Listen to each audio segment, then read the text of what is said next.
ఒక ప్రొడ్యూసర్కి ఒక సక్సెస్ ఒక ధైర్యంగా ఒక గొప్పగా ఒక నిజంగా ఒక సక్సెస్ ఇచ్చి చెప్పుకోవడానికి ఈరోజు చాలా చాలా కష్టంగా ఉంది.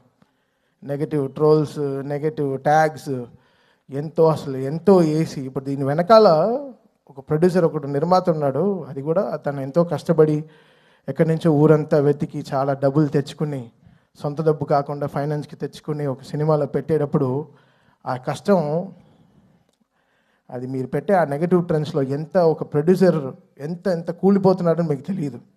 అది చాలా కష్టమైన విషయం.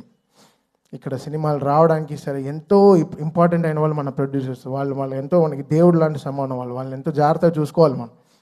అది అందరు ఫ్యాన్స్కి ఒక బాధ్యత ఉంది, అందరి హీరోస్కి, అందరికీ మ్యూజిక్ డైరెక్టర్స్కి, ఎవ్రీ టెక్నీషియన్, ఒక లైట్ బాయ్, ఒక అన్నం పెట్టేవాడు కూడా ఒక ప్రొడ్యూసర్ని దేవుడిలాగా చూడాలి.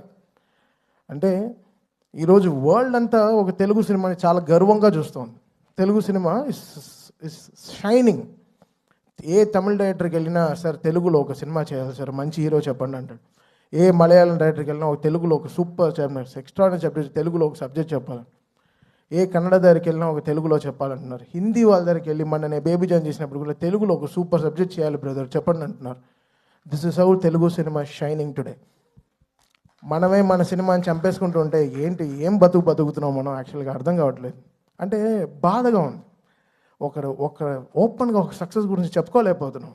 అది ఎంత దురదృష్టం అవుతుంది. అది ఎంత వర్స్ట్ థింగ్. మనం గర్వంగా మనం చెప్పుకోవాలి కదా, మన తెలుగు సినిమా అనేది చాలా గొప్పది. సినిమా అనేది చాలా గొప్పది కదా. ఇండివిజువల్గా మీరు కొట్టుకు చావండి, మేము దాని గురించి ఏమనట్లేదు. బట్ సినిమాని చంపేయకండి, అది కరెక్ట్ కాదు.